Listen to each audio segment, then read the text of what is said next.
Un petit bidon, mon pépère. Christopher Froome à pied. Mais quelle image du tour. On n'a jamais vu ça. Aïe aïe aïe, attention Philippe, vous ne pas rappeler. Allez mon grand, t'es grand aujourd'hui, t'es grand. Chapeau. Bonjour à toutes et à tous et bienvenue dans Chasse Patate, le podcast du groupe Eto qui décrypte l'actualité cycliste.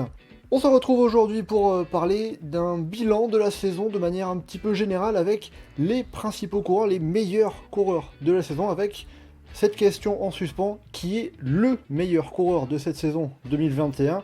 On va regarder meilleurs coureurs mondiaux, meilleurs coureurs français également, et puis aussi la plus belle progression, également un petit mot sur la meilleure équipe, et on n'oubliera pas également pour finir le cyclisme féminin, la meilleure coureuse de cette saison. Voilà pour le programme. Je vais vous présenter à présent nos trois intervenants qui vont détailler chacun leur tour leur choix et débattre du meilleur coureur et de la meilleure coureuse de cette saison 2021. Johan pour commencer. Salut Johan. Salut Mathieu. Et on est aussi avec Anselme. Salut Anselme. Salut Mathieu, salut tout le monde. Et pour finir, on complète l'équipe avec Théo. Salut Théo. Salut à tous, je suis prêt à parler de Brett Van Moor. Le supporter de l'auto qui est en toi s'est réveillé. Et bien voilà, à présent vous connaissez tout. Attention au départ à Chasse Patate. C'est parti.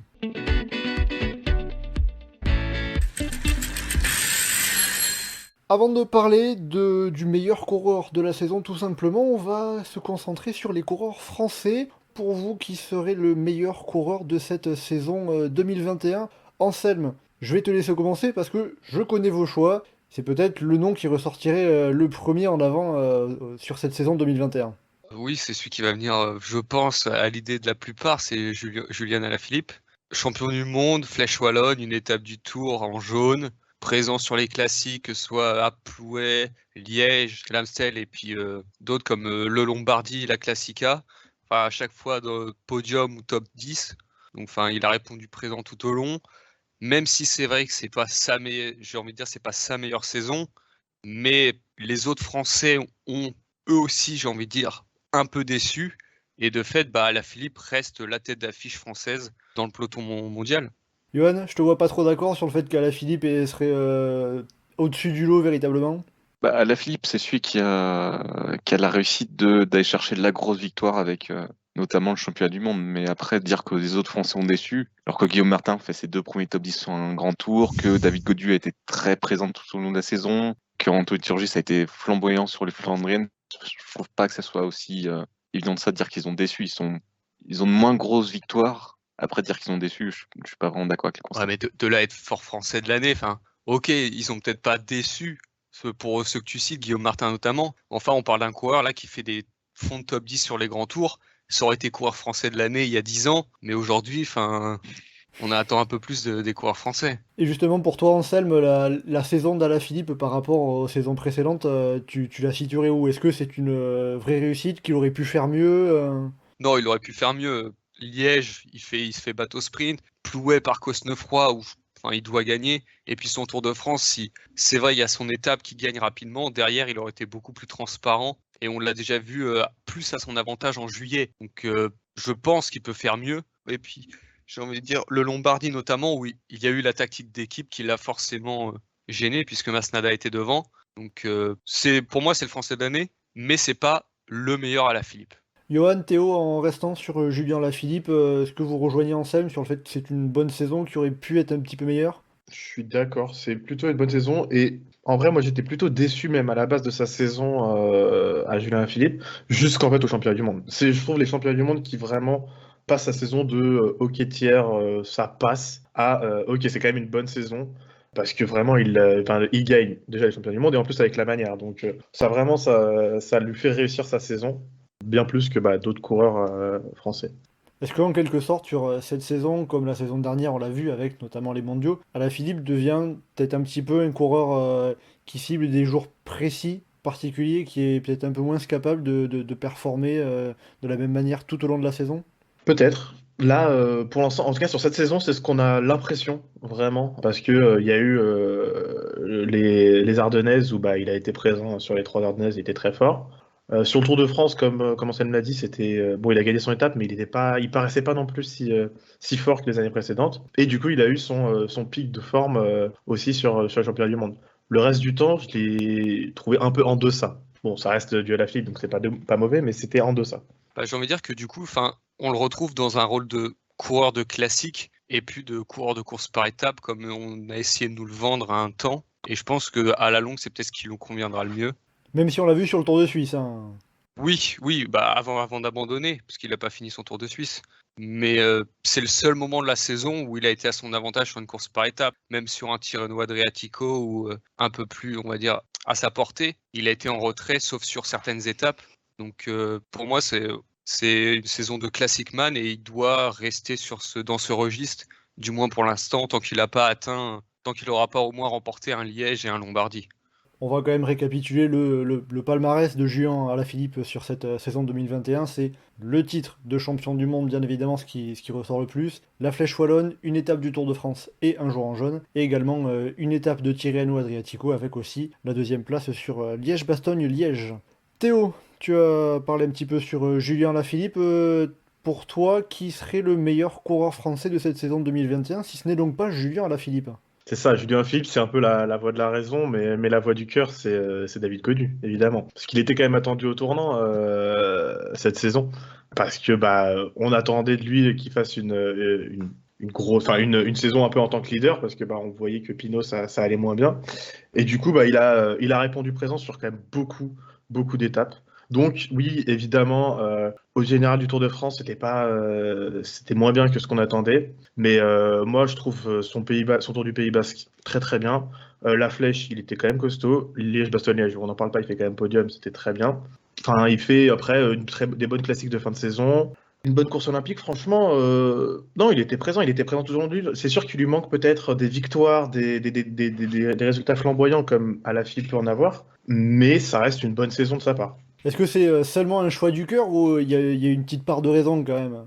Parce que quand tu as choisi David Gaudu, c'est sans prendre en compte le choix d'Anselme. Hein. Justement, en fait, le truc, c'est qu'Alaphilippe, il a été sur des coups d'éclat. Je trouve que Gaudu a quand même tout le temps été présent. Bon, il a eu des petits passages à vide, mais dans le sens tout au long de l'année. Il n'y a pas eu des gros creux et des remontées. Ça a été, il a été présent tout début d'année sur du coup les classiques.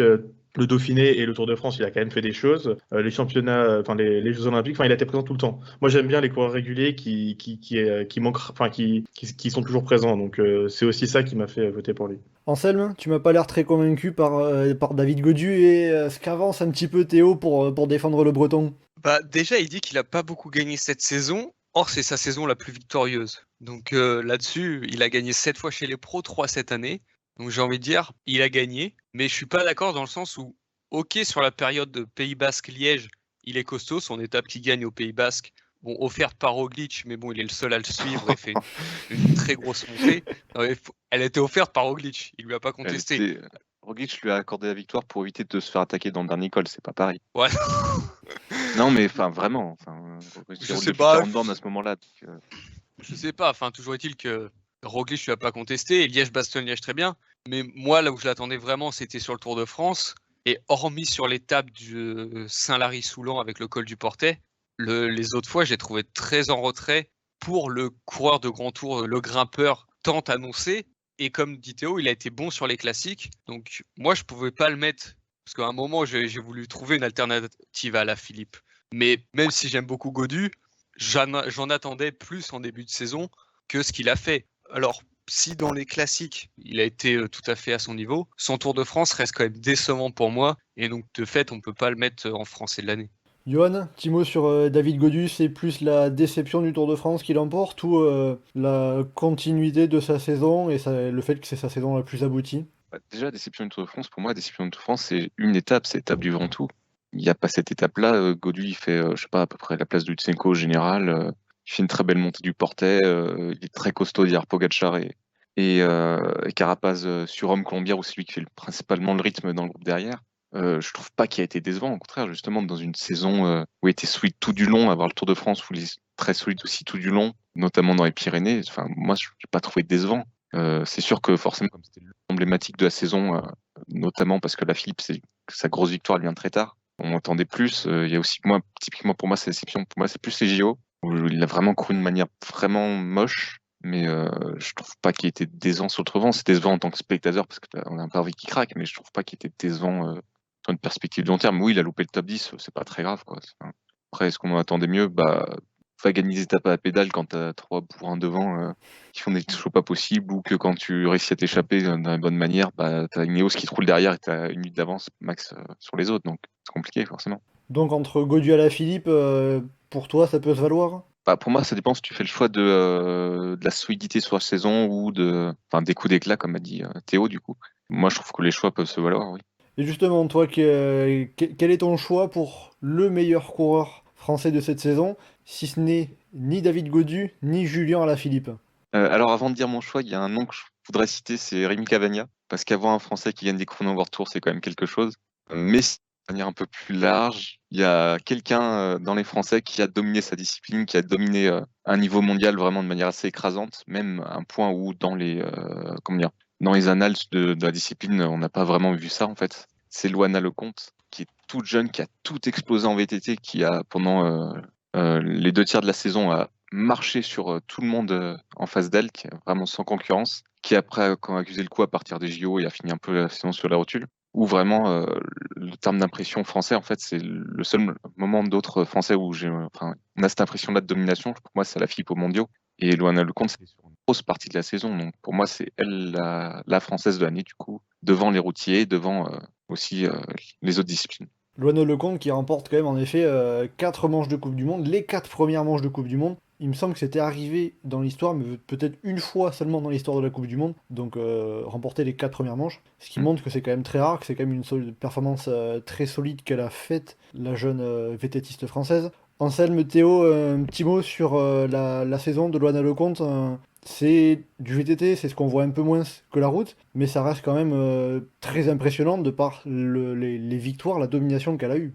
Ouais, en fait c'est ça, parce que moi typiquement je regarde assez peu le VTT, donc voilà, j'aurais du mal à en parler vraiment, mais malgré tout j'en ai quand même beaucoup entendu parler sans même regarder en fait. Donc rien que ça veut dire que je pense que sa saison était quand même très forte, elle était extrêmement attendue du coup sur les Jeux Olympiques, bon ça s'est pas bien passé, mais Oui, mais ça malgré tout, prouve que c'est vraiment c'est une vraie coureuse française, parce que au moment où on l'attend le plus, bam, tac.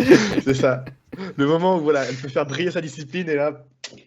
C'est ouais. Mais non, mais vraiment, voilà. Donc c'est ça. Et vraiment, j'en avais du coup déjà quand même pas mal entendu parler, même avant les JO, qu'elle avait fait quand même un début de saison assez fou. Donc ouais, je comprends. Après, voilà, c'est quelque chose que moi, je suis pas trop spectateur. Donc c'est pour ça que j'aurais tendance à pas trop la mettre. Mais en fait, c'est un choix qui est tout à fait logique, en fait. Après, pour Loana Lecomte, Johan, est-ce que peut-être aussi le fait que ça soit une année olympique, qu'il y ait un certain nombre de concurrentes qui se concentraient davantage sur les Jeux Olympiques, notamment les Suissesses, ce qui a pu peut-être avantager la Française sur les premières manches où elle était plus en forme. Non. Non. Justement, c'est la question c'est pas juste qu'elle a gagné les 4 premières manches, c'est que vraiment elle a écrasé les 4 premières manches, sans concurrence, très très loin devant les autres. C'est pour ça aussi qu'on l'attendait au JO, c'est pas juste qu'elle gagnait, c'est juste que c'est vraiment qu'elle était très très loin au-dessus, donc c'est pour ça aussi. C'est pour ça aussi du coup que je la nomme, c'est pas juste la question là, c'est la question maintenant, c'est est-ce qu'elle va réussir à se rétablir, à soigner tout ça, et puis être dans cette ligne-là sur les prochaines saisons de VTT, parce que là tu te dis que ça peut être une grosse domination pendant les prochaines années. Est-ce que tu y crois, toi, pour l'année prochaine, les prochaines saisons, voire jusqu'à Paris 2024, ce qui fait assez proche, et elle sera encore jeune, hein, Loana Lecomte. Déjà, elle gagnait des manches de Coupe du Monde l'année dernière, donc ça fait déjà 2 saisons en soi, donc il n'y a pas trop de raison que ça s'arrête. Après, peut-être qu'elle aura une année un peu plus faible ou tout ça, mais elle a le temps de se remettre bien en place pour le futur. Eh ben, en tout cas, c'est prometteur ce qu'elle peut nous montrer. Puis avec aussi sa compatriote Pauline Ferrand-Prévot, on a 2 Françaises très douées en VTT. On va passer à présent au meilleur coureur de l'année sur l'ensemble des pays, meilleur coureur mondial de cette saison 2021. Avant cela, je vais vous donner quand même les nommés du Vélo d'Or. On les a appris ce lundi. Les noms, ce sont Julien Alaphilippe, Casper Asgreen, Egan Bernal, Richard Carapaz, Mark Cavendish, Sonny Colbrelli, Harry Lavreisen, Tadej Pogacar, Primoz Roglic, Wout van Aert, Mathieu Van Der Poel et Annemiek van Vleuten. 2 noms sortent un peu du lot. Arie Lavrezen, le pistard néerlandais champion olympique, champion du monde de vitesse individuelle, vitesse par équipe, et Annemiek van Vleuten qui a remporté le classement UCI World Tour chez les femmes. Une fois tout cela fait, donc on a un Français parmi les nommés du vélo d'or. Déjà Anselme, Johan, Théo, est-ce que vous pensez qu'un Français peut être sacré meilleur coureur du monde sur cette année 2021 ? Non. Alors, c'est un vélo d'or, donc on peut toujours espérer. Mais non, normalement, non, quand même pas. C'est justement, en fait, comme Anselme, comme on l'a tous dit, c'est pas la meilleure saison d'Alaphilippe. Il y a eu des gens qui ont été quand même bien meilleurs que lui tout au long de la... Enfin, pas tout au long de la saison, mais qui ont été quand même meilleurs que lui au général de la saison. Et normalement, le nom devrait pas ressortir à la fin. Après, on sait jamais. Et alors on va continuer l'ordre de passage. Anselme, tu vas reprendre la main parce que à nouveau tu enfonces des portes ouvertes avec le coureur que tu vois comme le meilleur coureur de cette saison 2021. Je te laisse le présenter. Tadej Pogačar, 23 ans, slovène. Puis Liège, Lombardie, Tour de France. Ouais, j'en ai entendu parler, je crois. Pas mal, c'est un petit jeune très prometteur. Accessoirement, maillot à pois, maillot blanc. 3 étapes, c'est pas dégueu. Et il a aussi remporté Tirreno Adriatico, l'UAE Tour, le Tour de Slovénie, la médaille de bronze sur les Jeux Olympiques. Ça en fait. Il a un peu le niveau de Roglic sur les courses d'une semaine ces dernières années où chaque fois qu'il était au départ, on se disait qu'il allait gagner. Avec la réussite en plus sur le Tour de France et les classiques. Enfin là, hormis les mondiaux et les Jeux Olympiques, il a rien raté. Difficile de voir quelqu'un d'autre pour le titre de meilleur coureur du monde cette année. Johan, Théo, est-ce qu'il y a match quand même face à Tadej Pogačar ou c'est bon, on arrête là Alors ça dépend des critères. Non, mais sur un critère de palmarès, de victoire, de ça, il n'y a aucune photo, quoi. C'est celui qui a gagné la plus grosse course de la saison, le Tour de France. Il va gagner 2 monuments par étape en plus. Il est médaillé au JO. Enfin, il n'y a aucun coureur cette année qui a un palmarès qui s'approche de ça, quoi. Il y a vraiment pas photo sur ce plan-là. Après, ça dépend de quelle va être ta sensibilité sur tes choix de qui est le meilleur coureur. Mais sinon, non, statistiquement, il n'y a aucune équivalence. À part peut-être Arie Lavrezen, si on veut, dans un autre en soi, c'est quand même plus spécialisé, donc c'est quand même moins impressionnant dans un sens.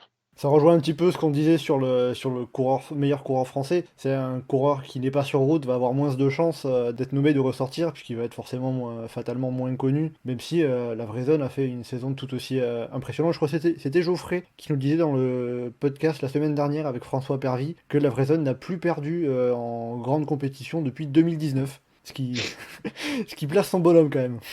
Pour revenir sur Tadej Pogačar, dans l'histoire un peu récente, est-ce qu'il y a des comparaisons possibles sur un coureur, une saison en particulier, par rapport à ce qu'a fait le Slovène cette saison ? Sur une telle régularité, présent toute la saison, c'est pas facile. Faut remonter jusqu'à où ? Jusqu'à Hinault ou alors il y a plus récent Je sais pas, parce que même tu vois, genre sur les classiques, on pourrait sortir un Valverde, mais il a pas cette réussite sur les grands tours. Roglic est pour moi un cran en dessous. Et derrière, j'ai pas souvenir. Après, en plus, j'étais pas né, donc ça aide pas.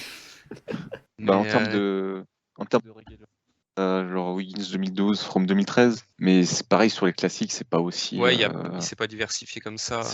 Il y a Rodriguez 2013, pareil, qui était ultra balèze, mais. Lui, il a manqué le grand tour. Voilà, mais lui, il gagnait pas, donc. Il y a eu le Froome 2017 qui a fait quand même doubler Tour de France Vuelta. Ce qui est pas mal, non, mais ça reste un truc assez rare pour être noté. Mais il faut remonter Stéphane Roche peut-être en termes de réussite sur une saison quand il fait le Giro Tour mondial. Donc on place la saison 2021 de Tadej Pogačar dans le rang des performances historiques à minima à court moyen terme. Pogačar après en plus il est sur des bases pour l'instant c'est tous ses grands tours, il en a fait 3, c'est 2 victoires, un podium. Donc c'est pas mal.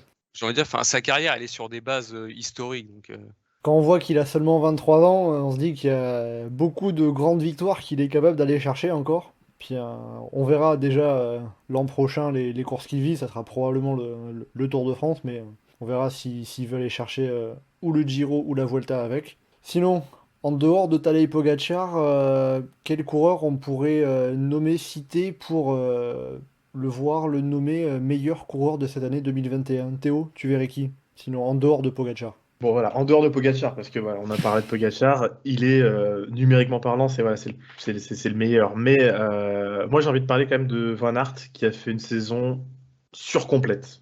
Il a été souvent aligné leader, mais même quand il était censé être plus ou moins équipé, ou en tout cas censé aider, il aidait, mais il gagne quand même 3 étapes sur le Tour de France. Il fait des podiums partout, des victoires un peu moins souvent.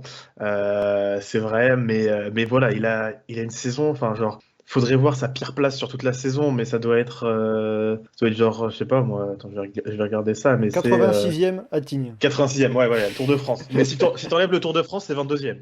C'est une saison enfin, de grand malade. C'est une belle régularité, oui.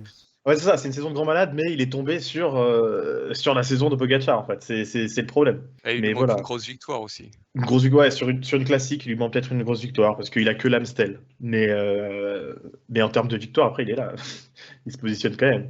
Mais il a l'Amstel, il a Gans-Vulgame aussi, j'avais oublié. Il a quand même des victoires. Mais oui, il lui manque une victoire sur un championnat du monde, sur un monument, sur les Jeux Olympiques, sur même le chrono des JO, ou le chrono des championnats du monde. C'est vrai, mais ça reste, je trouve, une saison de grand malade, et comme j'en ai parlé pour Godu, je privilégie la régularité et un peu le côté peut-être un peu plus underdog. Bon, même si Van Aert et underdog, ça va pas ensemble, mais voilà. C'est vrai que Wout van Aert a une série de deuxième place assez impressionnante avec le chrono des mondiaux, la course en ligne des Jeux Olympiques, le championnat du monde de cyclocross juste pour 2021. L'année dernière, on avait les mondiaux en route et en ligne et le cyclocross. Pour Wout van Aert, est-ce que 2021, ça peut pas être un petit peu la concrétisation de sa volonté de spécialisation sur tous les terrains? C'est plus la saison qui pose question de est-ce qu'il faudrait pas spécialiser ou se respécialiser dans certaines choses, quoi, parce qu'on l'a vu perdre en punch pour gagner un peu sur les capacités, sur les courses par étapes, notamment sur Tirreno, il était très fort, mais où il est tombé sur l'autre monstre intouchable. Donc c'est plus la question de est-ce que s'il veut gagner, est-ce qu'il faut pas qu'il se respécialise un petit peu ou qu'il tente vraiment d'aller à fond dans un domaine. À vouloir devenir trop complet, il en perd ses qualités principales en quelque sorte? Bah, s'il veut être maillot vert sur le Tour de France, c'est très bien. Mais il C'est pourrait un être maillot peu jaune. compliqué, quoi. Ouais, s'il veut tenter d'être maillot jaune, il faudrait justement abandonner le côté sprint, il faudrait aller à fond dans le côté chrono, perdre encore un peu plus de poids peut-être pour passer l'école, enfin des choses comme ça. Donc, qu'est-ce qu'il veut faire après en fait?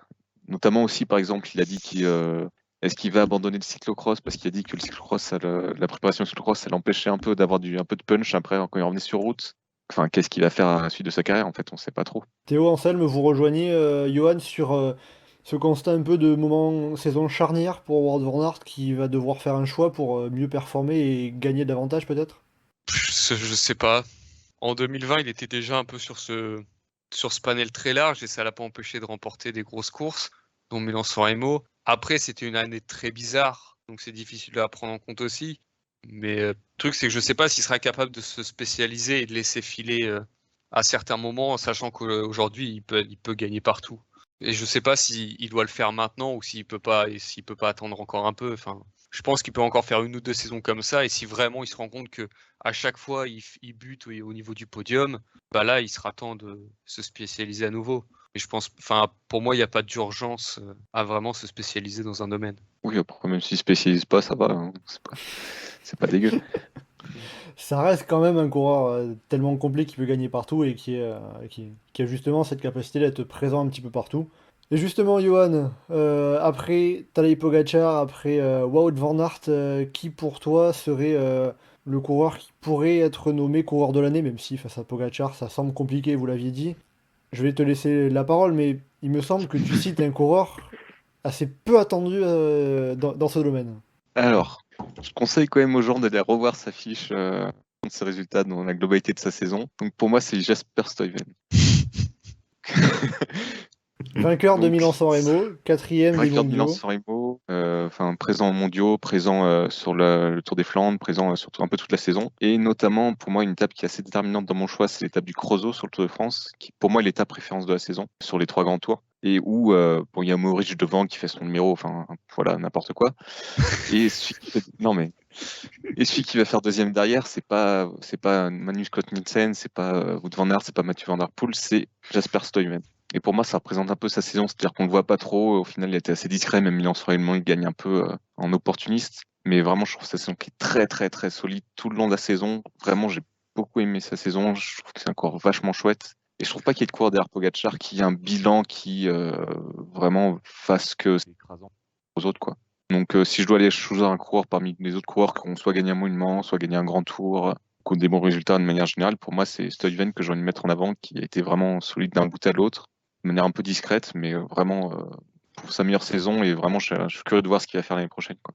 Donc, en quelque sorte, ce que tu mets en avant, c'est plus sa consistance sur l'ensemble de la saison à Jasper Stuyven. Ouais, la consistance, et puis même dans son domaine, c'est avec Wout van Aert peut-être aussi, du coup, c'est vraiment un coureur qui se démarque, quoi, je trouve, dans son genre. En tant que Flandrien, vraiment, je trouve que ça a été le plus solide sur l'intégralité de la saison, quoi. Il y en a qui ont fait des plus grosses Flandriennes, il y a Casper Asgreen, mais Casper Asgreen, après le Tour des Flandres, il a un peu disparu. Voilà, après, justement, si on doit faire un coureur de la saison, pour moi, c'est Stuyven dans ce domaine-là qui ressort, quoi. Et après, en quelque sorte, pour Jasper Stuyven, est-ce qu'il lui manque pas peut-être un coup d'éclat, même s'il y a Milan-San Remo, mais... Bah, il y a deuxième plus beau classique du calendrier, donc bon, enfin, le coup d'éclat, il est là quand même. Ah, mais j'ai l'impression que cette victoire, moi, elle m'a pas marqué. Bah, toi, elle t'a pas marqué, mais en même temps, les victoires de Milan-San Remo, c'est toujours assez particulier. Ça te marque que si tu apprécies le coureur et que tu fais le coureur. Non. Si. Non. Si. Ah non. Milan-San Remo, c'est spécial. Tu te souviens des victoires parce que c'était le coureur. Tu te souviens pas des victoires parce que la Justement, course était... et justement, si justement on a du mal à s'en souvenir parce que c'est Stuyven, est-ce que du coup il pourrait mériter un titre de coureur de l'année ou au moins d'être cité pour celui-là? Bah, on a le droit de citer un coureur de l'année, même si toi, dans ton Parce qu'il est chouette. dans ton imaginaire, c'est pas celui qui ressort. Non, parce que du coup, s'il est chouette, moi je proposerais Lachlan Morton. Il est chouette et il nous a proposé du vrai cyclisme. Après aussi, en quelque sorte, c'est que c'est pas vous avez pas les mêmes bases, les mêmes critères un petit peu. C'est ce que tu disais, Johan. Tout dépend du critère. Pour Jasper Stuyven, c'est pas les mêmes critères qu'ont Anselme Théo notamment. Et pour donner un point de comparaison, il y avait, c'est le 2014, je crois, sur le forum, le coureur de l'année qui avait été élu, c'était Christophe, Alexander Christophe. qui avait surpris un peu tout le monde, et enfin, je n'ai toujours pas compris comment c'est arrivé, mais du coup, c'est un peu le même genre de choix pour moi. C'est genre pas forcément le coureur le plus éclatant, forcément. En plus, les classiques, c'est qu'un jour, donc ça marque moins que dans des courses par étapes. Mais Alors en 2014, Christophe, c'est 20 Teufel Classique, 2 étapes du Tour le et Tour des Flandres, non, normalement, je crois. et Milan-San Remo. Ouais, je sais plus. Le Tour des Mais Flandres, voilà. c'est l'année d'après. Bon, c'est un peu plus quand même que Stuyven aujourd'hui. Parmi les autres coureurs, derrière Pogacar, on a eu Van Aert, Stuyven, des coureurs comme Roglic, comme Bernal, qui ont tous les deux remporté un grand tour. Ou, Carapaz aussi, en soi, qui a gagné JO, du coup. Ouais, Voilà, Carapaz, il fait une ou bonne saison. Carapace, Van Der Poel, Colbrelli sont même cran en dessous vraiment pour prétendre à ce titre de meilleur coureur de la saison. Je trouve pas qu'ils soient un cran en dessous, enfin, ils sont même plus forts en soi. Mais c'est vraiment plus sur la régularité toute l'année entre le Tour des Flandres, Milan-San Remo, le Tour du Benelux, Championnat du Monde, Paris-Tour, Tour de France. Donc un peu toutes ces grandes courses, pour moi c'est un coureur qui ressort et dont je me souviens, enfin moi en tout cas je m'en souviens. Et donc voilà, après je trouve pas que ce soit le meilleur choix ou quoi que ce soit, moi c'est le choix que j'ai envie de faire. Non mais c'est un choix qui est propre et personnel et avec les critères que tu as un peu évoqués, ça se comprend, il y a une certaine logique dans l'ensemble. C'est pas forcément le coureur le plus attendu, mais... mais Ah bon? faut dire quand même ce qui est, mais c'est un coureur qui a fait quand même partie de ceux qui ont marqué la saison. Et donc, peut entendre tes arguments sur Jasper Stuyven, l'un des meilleurs coureurs de la saison. Même si, bon, si je résume bien à vous trois, c'est Tadej Pogacar et, entre guillemets, personne d'autre. Oui, bah, c'est ce qu'on a dit. Il a fait une des meilleures saisons qu'on ait vues, en tout cas moi que j'ai vu en tant que suiveur de cyclisme. Donc oui, c'est sûr que c'est difficile de tenir la comparaison en fait. À présent, on va passer à une nouvelle catégorie de coureurs. C'est le coureur qui a le plus progressé, coureur qu'on avait peut-être un peu moins vu ces dernières années et qui a explosé, qui s'est révélé, on va dire également, pourquoi pas cette année 2021. Johan, cette fois-ci, c'est toi qui vas commencer avec un coureur qui a remporté plusieurs grandes courses et qui pourrait peut-être aussi être le meilleur coureur de cette année 2021.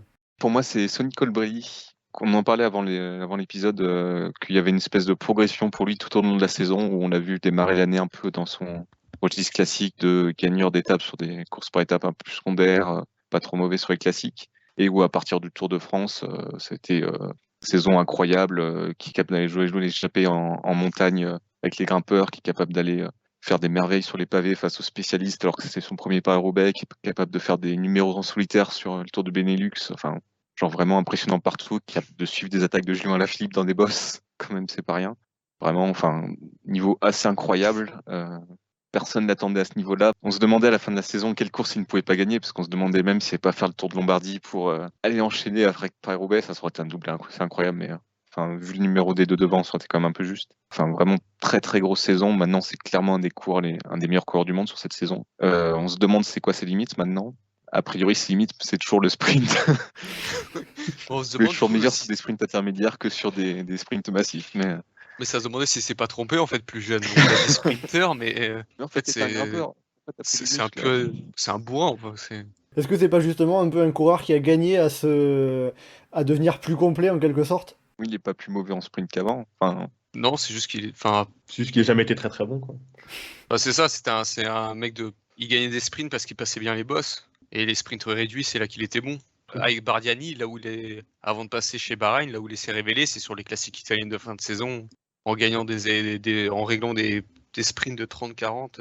Donc je pense que on l'a mis sprinter et ça lui disait bien, je pense. Mais au final, c'est peut-être pas ça son domaine d'excellence. Pour toi, Anselme, ça serait plutôt quoi si on devrait donner un domaine en particulier pour Sonny Colbrelli? C'est un gazier. Un homme à tout faire? Non, je pense que c'est un classic man. Hein. C'est pas le meilleur puncher, pas le meilleur. Bon, sur les pavés, du coup, il a gagné Paris-Roubaix, donc potentiellement, ça peut être un des très bons. Mais j'ai envie de dire, ça va être un mec qui va être présent sur les classiques, on va dire un peu intermédiaires, une Amstel, Plouay, Paris-Roubaix, des trucs comme ça. Je pense qu'il sera toujours trop juste pour un Liège ou un Lombardie. ouais. Moi, je pense qu'il sera un peu juste trop, qu'ils sont trop typés grimpeurs. Bah, Mais, tu vois que Matthews, il passait quand même déjà bien à Liège. Tu dis Colbrelli de maintenant, à Liège, il est peut-être pas, enfin, qui est capable en plus au mondial de suivre les attaques d'Afib dans des bosses. Peut-être que c'est un peu long pour lui, je pense qu'il c'est un boss, mais si c'est un je le vois regroupement à mal. 10 Pour coureurs, moi, il aura du mal sur la récup. Sur l'enchaînement des efforts. Ouais, alors l'étape de Tignes, Daniel te dit pas ça, hein, c'est franchement des efforts, mais Non, mais c'est différent. Monter le un Benelux, col alors. longtemps au rythme. Ouais, à la rigueur, le Benelux. Est-ce que Colbrelli, on peut le comparer à Wout van Aert un petit peu? Oui. Ouais, Sans le chrono, c'est à peu près le même type de coureur. ouais. Un peu Qui en va un dessous, peu moins vite. un peu moins vite au sprint. Ouais. Mais du coup, un peu meilleur sur les pavés. Mais ouais, si, c'est un peu ce type de profil-là. Et alors justement, Anselme, on parlait de Wout van Aert. Toi, pour la meilleure progression de l'année, tu voudrais parler d'un coureur coéquipier de Wout van Aert, un coureur de chez Jumbo-Visma. Ouais, je sais pas comment on prononce, mais Jonas Vingegaard. Tu le dis comme tu veux. Ok. Vingegaard. Et deuxième du Tour de France. Et à un moment pressenti pour pouvoir mettre à mal Pogacar, alors que on n'attendait pas du tout ça de lui. Pour son deuxième grand tour, il avait fini 46e de la Vuelta l'année dernière, qui a fait une saison très correcte en gagnant des étapes sur l'UAE, la Settimana Internazionale copiée Bartali, au Pays Basque, il s'est montré très costaud, très régulier. Pour moi, c'est vraiment la révélation de l'année. Je le voyais comme un potentiel espoir, bon soutien de Roglic. Il s'est révélé être un leader de remplacement tout à fait acceptable pour une équipe du standing de Jumbo. Enfin, pour moi, c'est grosse révélation. Est-ce que Primoz Roglic a du souci à se faire maintenant chez Jumbo-Visma? Je sais pas, parce que Roglic a cette capacité à finir et à gagner. Vingegaard, pas sûr qu'il est. Et puis bon, là, c'est une saison, il faudra voir aussi dans le temps. Roglic, c'est une valeur sûre. Vingegaard, ça se trouve, son prochain tour, il va s'écrouler face à la pression. De là à dire que Roglic a du souci à se faire, non. Mais en tout cas, il sera peut-être plus tout seul face à Pogacar. Johan, Théo, est-ce que la saison 2021 de Jonas Vingegaard, pour vous, c'est une surprise où il y avait des prémices, on l'a senti venir un petit peu le Danois? C'est quand même une grosse surprise. Hein. On savait qu'il n'était pas mauvais, qu'il savait grimper, etc. Mais je pense que vraiment personne, ne s'était dit qu'il allait faire podium, et donc du coup deuxième, du Tour de France à la fin de l'année 2020. C'est fou, mais même moi, genre quand il gagne l'étape de l'UAE, je me suis dit putain, pas mal, il est sorti un peu en facteur et tout, il est costaud. Mais même là, je me disais pas qu'il allait être costaud au point de faire un podium sur le Tour de France. Enfin, moi, en tout cas, pour moi, c'était inimaginable. Donc oui, c'est une des très grosses révélations de la saison, clairement. Comment est-ce qu'on peut expliquer ça, s'il y a une explication qui peut être apportée de l'extérieur? Expliquer toute son année ou parce que le Tour de France, il peut un peu s'expliquer déjà par le fait que Roglic a abandonné. Donc, du coup, il a pris le leadership assez vite et du coup, avec toute l'équipe dévouée autour de lui, et ça a probablement dû quand même jouer un peu. Après, sur son explosion sur la saison, elle était très rapide, mais ça arrive aussi chez certains coureurs. Donc, j'ai pas d'explication comme ça. Je pense pas que ce soit fait par magie. Je pense il faisait des chiffres déjà très bons avant et du coup, Jumbo a commencé à lui faire confiance. Tu peux toujours expliquer, utiliser la question du Covid. Est-ce que la saison dernière, pour lui, c'est une saison normale? Est-ce qu'il voulait vraiment à son niveau ou est-ce qu'il a eu du mal à s'entraîner, était un peu en dessous et du coup, ça ressort de manière aussi flagrante, quoi. Après, c'est impossible de l'expliquer de l'extérieur parce que de toute façon, ses perfs sont beaucoup, beaucoup, beaucoup plus hautes que ce qu'il faisait avant. Notamment sur les contre-la-montre, où il a absolument jamais montré quoi que ce soit d'approchant de ce niveau-là et où maintenant, c'est limite un des meilleurs rouleurs du monde, quoi. Donc, sur le Tour de France, il n'a pas une seule journée de faiblesse. On se demande s'il a craqué, il n'a pas craqué du tout. Il fait une saison qui est ultra fluide et pas juste sur le Tour de France. Donc oui, c'est sûr que personne l'attendait là. Et faudrait voir avec ses entraîneurs de manière plus directe et ses chiffres, ce qu'il pouvait faire avant. Est-ce que c'était la longueur des étapes qui le gênait avant et que là maintenant il s'est un peu plus utilisé et que du coup il arrive à passer à donner tout ce qu'il peut donner en fin de course ou des trucs comme ça. Mais On va finir le point révélation de la saison avec Théo. Toi, tu vas nous parler d'un coureur britannique qu'on n'a pas tellement vu au niveau World Tour, mais juste en dessous, il était très performant. C'est ça, c'était un coureur par contre qui lui était beaucoup plus attendu parce que voilà, en plus il est chez Ineos, etc. Mais il a fait quand même une saison, même malgré ses attentes, qui a été excellente. Donc du coup, c'est Ethan Hayter qui a performé en fait vraiment aussi lui un peu tout au long de la saison sur tous les types de profils quasiment. Que ce soit du coup, il a commencé sur les chronos à Bessèges en faisant une 3e place, en faisant des étapes à moitié de la montagne sur l'Algarve et l'Andalousie. Et également, du coup, pas sa spécialité, mais là où il a vraiment été le plus impressionnant, c'est du coup sur le Tour de Grande-Bretagne où toutes les côtes où du coup il arrivait à tenir pas tenir, mais à amortir les attaques de Alaphilippe et Van Aert. Enfin, c'était quand même très impressionnant. il y a aussi pour lui, c'est la fin de son cycle olympique, du coup, vu qu'il était médaillé d'argent sur l'américaine aux Jeux Olympiques. La poursuite par équipe anglaise s'est foirée, mais il était dans l'équipe de poursuite par équipe. Là maintenant, c'est sûr qu'il va entrer dans un moment où il va pouvoir être 100% sur la route et notamment on l'a vu très fort en fin de saison après les JO. Donc c'est ça aussi qui peut jouer pour lui de bien se développer à l'avenir et pas juste performer sur les courses un peu plus de son goût. On signalera quand même que Ethan Hayter, justement, tu en parlais de la piste, il est quand même devenu champion du monde de l'Omnium il y a quelques semaines à Roubaix. Anselme, Johan, Ethan Hayter, vous vous attendiez, vous aussi, à le voir éclore, exploser de cette manière cette saison? Je le connaissais pas vraiment avant, mais je connaissais de nom. C'était pas un inconnu, mais j'en attendais rien vraiment. Je savais pas à quoi on pensait, donc c'est pas une surprise, mais comme c'était pas une attente, c'est neutre. Là, sur le circuit continental, il s'est éclaté. Il a montré qu'il était complètement au niveau. Après, à voir quand il aura un calendrier un peu plus World Tour, même si il a fait 4e de la Bretagne classique, mondiaux ITT, il était là. Bon, je pense que c'est juste un nouveau très bon coureur anglais pour Ineos. On a donc parlé des progressions de l'année. Vous aviez évoqué Sonny Colbrelli, Jonas Vingegaard ou encore Ethan Hayter. On va s'approcher de la fin de ce podcast. On va parler à présent un petit peu de la meilleure équipe de cette année 2021. Alors on a quelques équipes qui se détachent du lot si on regarde simplement le classement par équipe. Simplement on a 5 équipes qui ont plus de 10 000 points au classement UCI, Bahrain Victorious, UAE Team Emirates, et sur le podium, Jumbo-Visma, Ineos Grenadiers et Deceuninck Quick-Step. Voilà pour le classement des équipes. Maintenant, vous, comment est-ce que vous jugez cette saison 2021 pour la meilleure équipe?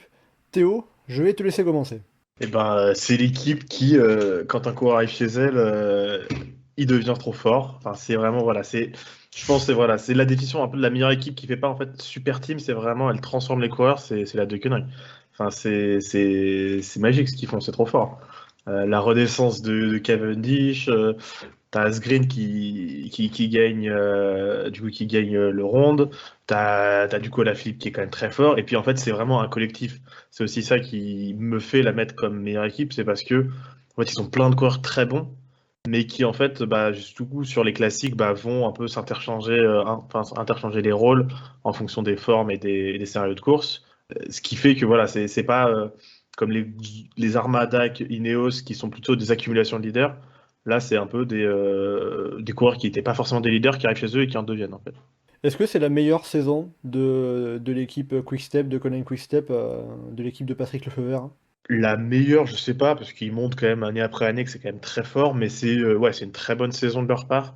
Surtout notamment avec Cavendish, hein. Enfin, ce qui me fait aussi les mettre meilleure équipe, c'est vraiment la renaissance de Cavendish, qui est quand même assez folle, hein. On n'en a pas parlé, mais probablement peut-être le meilleur potentiellement sprinter de la saison, hein, finalement. Même s'il n'a pas été si fou que ça, il y a eu pas mal de sprinters qui ont eu des hauts et des bas, et lui, quand il fallait être là, il était là. Et non, en vrai, je sais pas si c'est la meilleure, c'est compliqué à dire parce que quand tu vois chaque saison après saison, ils sont très très forts, mais c'est une super saison. Anselme, Johan, comment est-ce qu'on peut expliquer cet ascendant collectif qu'a expliqué un petit peu Théo? Il y a ce truc de les coureurs arrivent, ils performent, ils partent, ils performent plus, mais comment l'expliquer, je sais pas. Johan? T'as les meilleurs coureurs, t'as le meilleur matériel. Ça, il y a quand même des articles qui sont sortis cette année sur est-ce que les VO spécialisés vont pas trop vite par rapport aux autres et des choses comme ça. Notamment, est-ce que dans les sprints, dans le sprint de gagner. Voilà, est-ce que dans le sprint, c'est pas ça qui fait la différence par rapport aux autres? T'as forcément un état d'esprit qui est très collectif, donc qui aide à se dire, ok, si c'est pas moi, c'est lui, c'est tout. Enfin, il n'y a pas des enterrements à la Jumbo-Visma où si t'as pas le leader qui est dans le coup, on se foire derrière. Est-ce que c'est pas la Quick Step d'il y a 10 ans, ça, justement? Le leader est pas là, donc on se foire? Peut-être. Il n'y a plus Tom Boonen, donc est-ce que Tom Boonen, c'est pas ça, le en fait. défaut Est-ce de que Tom Boonen n'était-il pas le problème de la Quick Step? Voilà, il n'y a plus Tom Boonen, donc il gagne. Donc, ouais.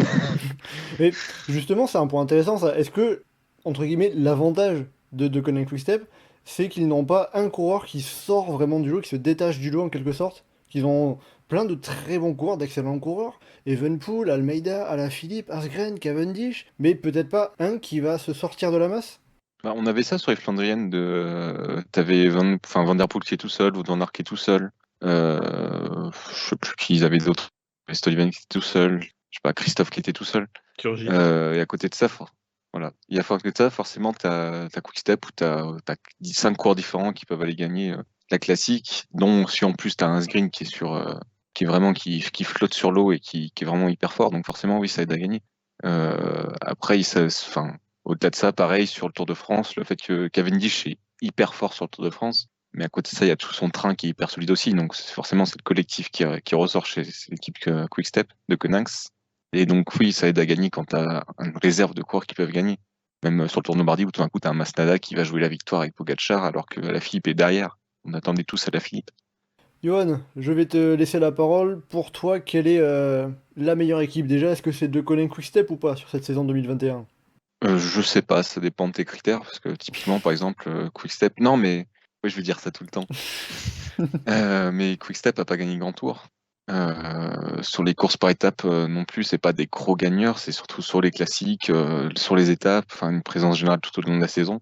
Et du coup, moi, je vais citer une équipe qui est un peu l'exemple inverse, c'est-à-dire que sur les pas été forcément l'équipe la plus flamboyante, mais sur les courses par étapes, je trouve que ça a été l'équipe qui a été la plus solide. Forcément, tu as le bilan du AE avec Pogacar ou le bilan de Jumbo-Visma avec Roglic, ça aide à construire un bilan d'équipe, mais sur un collectif, sur les courses par étapes, pour moi, c'est plus Ineos qui ressort. Déjà, qui a réussi à faire gagner 5 coureurs différents qui ont gagné une course par étape pour tour, ce qui est énorme, qui était un peu caché du fait que d'autres coureurs ont fait des grosses performances. Mais vraiment, c'est très très très solide. Ils sont quand même sur le podium du Tour de France. Carapaz est quand même allé gagner JO derrière. Tous leurs coureurs ont un peu gagné. T'as Ethan Hitter qui a fait toute une fin de saison assez incroyable. Vraiment, je trouve qu'ils ont une saison qui est hyper solide. Et c'est marrant que du coup, ils aient quand même pris une espèce de recul derrière UAE et Jumbo dans la tête des gens, alors que vraiment leur saison est hyper consistante, quoi. Pour Ineos, est-ce que le problème, c'est pas en quelque sorte que une fois juin passé, une fois le Dauphiné et le Tour de Suisse passé, on les a presque plus vus, même s'il y a eu Carapaz sur le Tour de France? Oui, mais est-ce qu'on s'en fout pas des courses après le Tour de France? Non, mais assez sérieusement. Dit-il après avoir dit que le championnat du monde avait sauvé la saison de Julien Philippe. Oui. Non, mais en fin de saison, t'as le Lombardie, t'as le Mondial, t'as un faux grand tour là, avec la Vuelta. Là. Oh, des pompes honteux. Ineos, ça fait une belle Vuelta aussi, du coup, avec Adam Yates et puis des belles tactiques offensives. Et puis on les a vus à l'attaque, c'était assez chouette quand même s'ils se sont fait dominer. Quoi. Donc je trouve pas qu'ils étaient absents de fin de saison, ils étaient beaucoup moins forts en fin de saison, mais pour moi, le gros de la saison, c'est jusqu'au Tour de France. Après, oui, c'est toujours important, mais c'est quand même moins déterminant, je trouve, dans une saison. Et tu citais les 5 coureurs différents qui ont remporté une course par étape pour Tour. On a eu Adam Yates sur le Tour de Catalogne, Geraint Thomas sur le Tour de Romandie, Egan Bernal sur le Tour d'Italie, Richie Porte sur le Critérium du Dauphiné et Richard Carapace sur le Tour de Suisse avec justement ce duo Dauphiné-Tour de Suisse remporté par une seule équipe qui est un combo inédit dans l'histoire de ces deux courses. Donc en effet, c'est à signaler. Anselme, Théo, tout à l'heure on parlait de l'esprit d'équipe un peu de Deceuninck Quick-Step. Est-ce que là c'est peut-être pas l'année la plus collective d'Ineos Grenadiers? C'est l'année où ils avaient le plus de leaders. Donc oui, un peu, c'est un peu logique, ça va de pair. Parce que vraiment, ils ont fait un recrutement qui vont dans le sens de vraiment accumuler les leaders, donc avec les arrivées de Yates, de Porte. Et du coup, ils ont pu faire des triplés, comme on peut voir sur Tour de Catalogne. Faire un doublé sur, je crois, la Romandie. Enfin voilà, c'est vraiment qu'en fait, quand ils alignaient leurs leaders, parfois c'était. Et qu'il n'y avait pas, on va dire, et qu'il n'y avait pas les deux Slovènes, hein, c'est toujours ça. C'était très fort, mais. Je pense que c'est en fait dans le sens de leur recrutement. C'est vraiment le recrutement qui veut être présent sur le plus de courses possible, avoir le plus de gros coureurs qui peuvent gagner. Et du coup, ça a payé sur le début de saison, comme il a dit. Un peu moins sur la fin, mais ça reste quand même une très belle année de leur part. Et on va finir avec les meilleures équipes de l'année 2021 avec Anselme, pour changer peut-être de Deceuninck Quick-Step et Ineos. Quelle serait pour toi la meilleure équipe de l'année? Moi, je suis parti sur Bahrain Merida. Bahrain Victorious. Bahrain Victorious, oui, c'est vrai. Ils ont changé de nom. Ils Et sont en plus, devenus il y a plus longtemps, parce que victorieux. l'année dernière, c'était McLaren. La Bahrain qui a fait une. En fait, on attendait Landa chez eux. Et au final, c'est tous les autres coureurs qui ont très bien performé. Une pensée pour tous les fans de Mikel Landa. Ils finissent avec 30 victoires. Ils ont Colbrelli qui a gagné. Mais t'as Caruso qui a sorti un superbe Giro. Derrière, Mohoric, pareil. Il a été hyper bon. Le Tour de France, les échappées, il les a survolés quand il a voulu. Tour de Pologne et Benelux, il a été présent, notamment au Benelux, la doublette avec Colbrelli, pareil. Ils font un doublé, si j'ai pas de bêtises. Parce que pour moi, Deceuninck, Ineos, tout ça, c'est des équipes qui sont là. On sait qu'ils vont réussir leur saison, qu'ils amèneront des grosses victoires. La Bahreïn, elle est vraiment là. Elle est, je vais pas dire sortie de nulle part, parce qu'elle a quand même des très bons coureurs. Mais elle est quand même, elle fait une très grosse saison. Jack Haig, pareil, très fort, notamment sur la podium de la Vuelta. Ils ont en fait, ça a été un peu là, je vais dire, la révélation ou la progression, mais au niveau de l'équipe. À l'image, par exemple, on parle de Deceuninck qui arrivait à faire gagner beaucoup de coureurs. Là, ils ont réussi à faire performer beaucoup de coureurs à très bon niveau.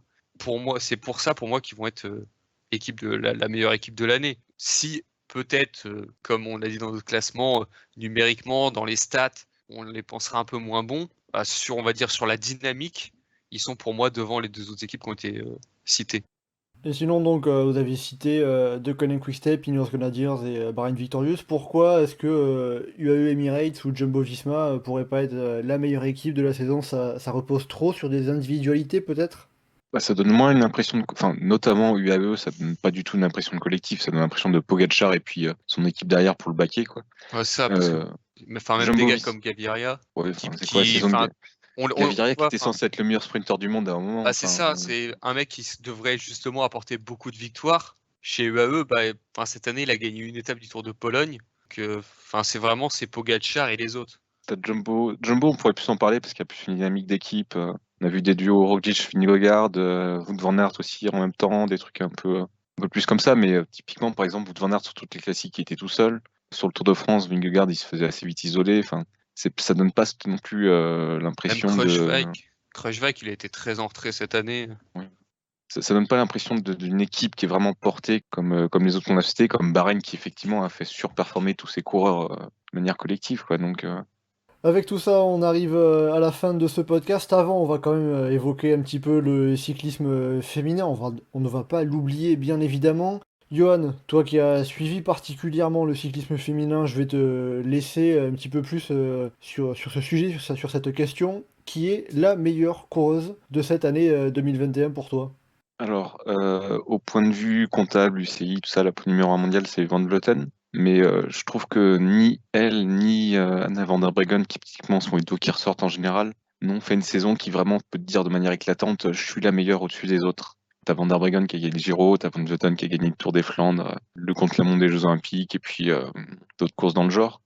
Mais typiquement sur les mondiaux, c'est Balsamo, sur Paris-Roubaix, c'est Elisabeth Degnan, Trophée Obinda, c'est Elisa Longo-Borghini, donc t'as quand même une belle dispersion des victoires. Liège, c'est Demi-Vollering. Et moi, celle qui ressort et qui ça fait vraiment plaisir, c'est cette année, dans son style. Pour moi, c'est Marianne Vos, qui a été assez imprenable sur les sprints en boss cette saison, sauf au mondial. Parce que pourquoi pas. Mais du coup, celle qui a été présente tout au long de la saison, qui a fait des super sprints sur le Giro, qui a gagné des classiques, qui a été porteur du maillot, du coup du World Tour beaucoup de fois cette année. Pour moi, c'est Marianne Vos qui a été vraiment très très solide et qui était un peu même au Giro. C'était pas tellement Van Vleuten ou Van der Breggen qui faisait le plus peur, c'était Marianne Vos parce que je savais qu'au sprint elle allait fumer tout le monde quoi qu'il arrive. Donc alors que Van Vleuten peut se faire piéger et puis elle s'est fait piéger quoi. Donc pour moi c'est celle qui ressort le plus. Après c'est pas si évident que ça. Il y a pas vraiment de coureuse qui se détache tant que ça je trouve cette saison. En quelque sorte, ça a été très homogène et tu ressors du lot Marianne Vos, mais ça pourrait être Van Vleuten, Van der Breggen, Vollering, Longo-Borghini, ça serait presque pareil en quelque sorte. Bah, ça serait un choix selon des critères différents, mais je trouve pas qu'il y ait de choix qui serait vraiment. Oui, peut-être. Mais je trouve pas qu'il y ait de choix qui soit vraiment plus au-dessus des autres. Et typiquement, quand tu vois que Vélo d'Or, ils ont sélectionné Van Vleuten, pour moi, c'est une sélection en mode automatique de elle est numéro 1 mondial, donc on va la sélectionner. C'est pas vraiment une sélection qui est très réfléchie sur qui est vraiment la meilleure coureuse de la saison.